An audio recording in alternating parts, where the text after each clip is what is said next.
Hello and welcome to Wheelspin Media. Today I wanted to talk about my new car. If you've seen some of the other videos I've posted, I had a C32 AMG and I just sold that a couple weeks ago, and I just bought a new car a couple weeks ago.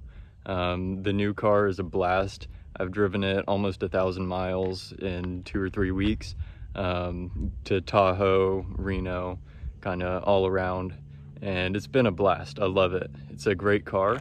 And so I wanted to give you guys a tour and tell you some of the specs and show you what I love about it. All right, here it is. This is my 2007 Mercedes E63 AMG.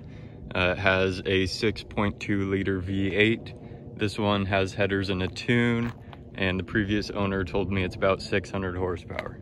Definitely feels like it. It is a 4,000 pound car, but it's definitely quick and a blast to drive.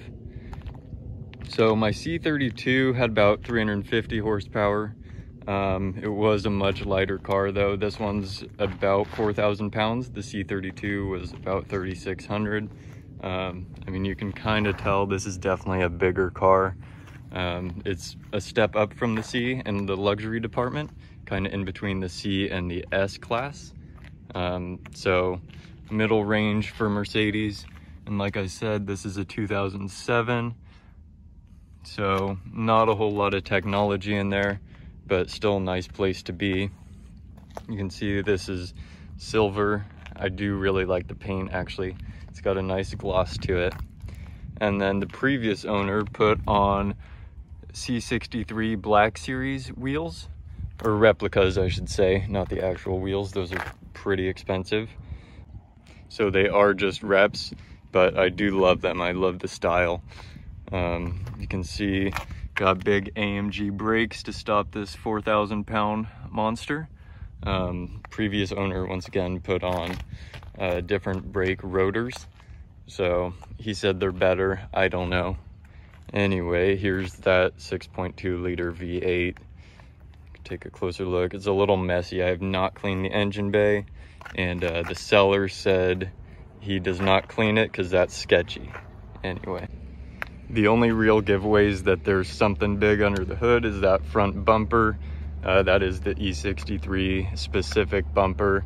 You can see it kind of has those two fins, different fog light.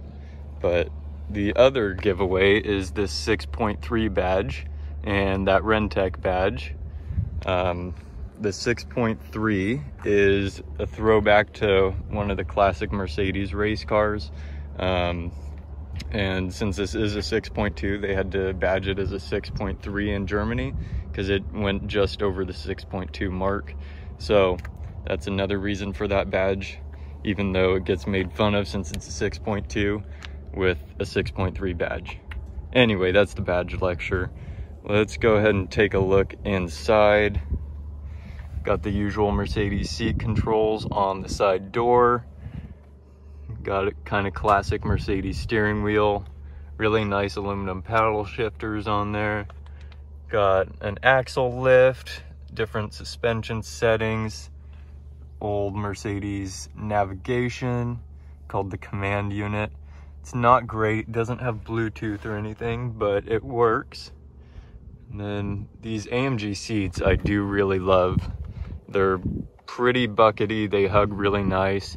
Got Alcantara inserts, perforated leather. And then we've got the bolstering settings. They've got air bladders in there that can squeeze you tighter, or you can kind of loosen them up. But no matter how loose you get them, they're still pretty sporty seats. So that's pretty cool. On another note, the cooled seats do pretty much nothing. That is just kind of a marketing scheme. They do ventilate a little bit, but you won't even be able to tell. Then the back seat's just super normal, except all my junk. Another cool thing is the panoramic sunroof.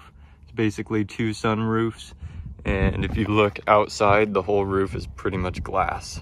And I have that closed because it is not working since I bought it. Okay, let's go ahead and do a quick walk around. Figured show the exterior a little bit more. Got the quad tips in the back. This thing does sound pretty good. It's bone stock except the headers, I said, which just go into the cats, so it still has all 4 catalytic converters. Not super loud, but definitely sounds pretty good. And so I'm thinking about maybe doing a resonator delete. That's a popular thing on these, but not super high priority because I do love how it sounds already. You can kind of see that old Mercedes styling, mid 2000s, similar look to the E55. I do like this generation because it's understated and just kind of a classic look. Okay, and then to end this video, I just figured I'd talk about the financials of this car. So I paid $12,000 for this car, which I think was a pretty good deal. It had like a nasty clear bra on the front hood and bumper that I had to peel off, so that was part of the discount reason, and that was not exactly a fun process. So, but I got a decent deal, I think, so that is nice. And I sold my C32 for $7,000, so this was kind of the next step upgrade, and so far it's been great. Haven't had any problems in the 1,000 miles so far, but we'll see where we go.